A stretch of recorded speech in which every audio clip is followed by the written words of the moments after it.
RCP మాజీ MP దళితుడు నందిగం సురేష్ గారు అక్రమ కేసుల్లో అరెస్ట్ అయ్యి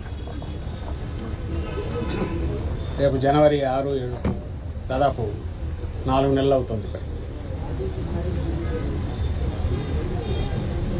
ఏ కేసు తప్పుడు కేసులను ఎందుకు అంటున్నామంటే దాని మీద ఎక్కడ ఆధారాలు లేనివన్నీ తీసుకొచ్చేసి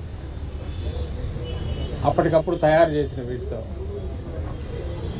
3-4 ఏళ్ల క్రితం అన్ని బయటకు తీసి నిజంగా ఆ రోజు మేము అధికారంలో ఉన్నాం.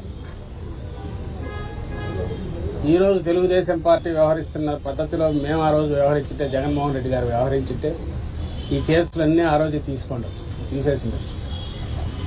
అధికారంలో ఉన్నామని అడ్డగోలుగా కేసులు పెట్టలేదు. అధికారంలో ఉన్నాం, మా వాళ్ళ మీద తప్పుడు కేసు ఉంటే వాటిని తీసేయించాలని దానికి పోలేదు. చట్టం తన పని తను చేసుకుపోతుంది. ఏ డిపార్ట్మెంట్లో వాటి పని అవి చేయాలని జగన్మోహన్ రెడ్డి గారు ఏ లైన్ అయితే తీసుకున్నారో దాన్ని ఈరోజు వీళ్ళు రావడమే తెలుగుదేశం పార్టీ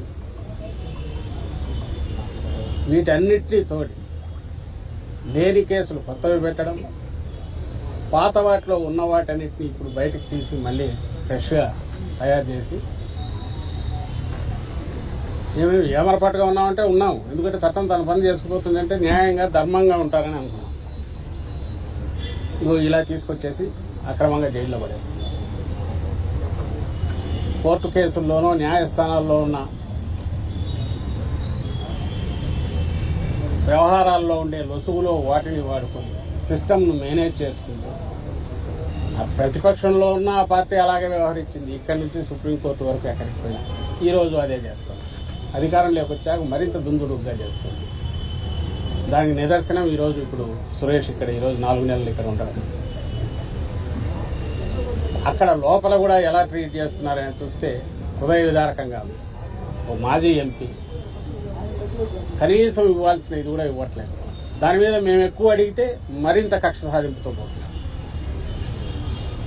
నేరుగా ముఖ్యమంత్రి కొడుకు ఫోన్లు చేస్తాడు, ఏది ఎట్లా రావాలనో ఇక్కడ డైరెక్షన్స్ ఇస్తాడు.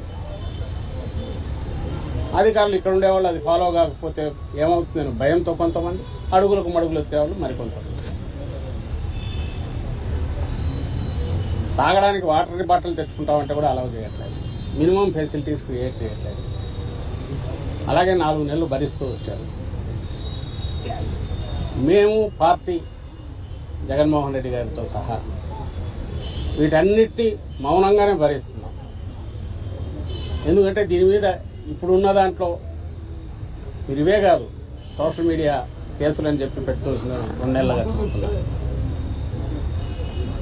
మామూలు కక్ష సాధింపు కాదు, దీన్ని తొక్కేయాలి, ఈ పార్టీ వైఎస్ఆర్సీపీ ఉనికి లేకుండా చేయాలి, బెదరగొట్టాలి, టెర్రర్ క్రియేట్ చేయాలనే పద్ధతిలో కేసుల మీద కేసులు పెడుతున్నారు. పీటీ వారెంట్లను తిప్పుతున్నారు. ఈరోజు ఆమె సుధారాణి ఆమె రోజు రిలీజ్ అవుతుందని అంటున్నారు. 3 పిల్లల తల్లి, భార్యాభర్తలు ఇద్దరిని జైల్లో వేసేసారు.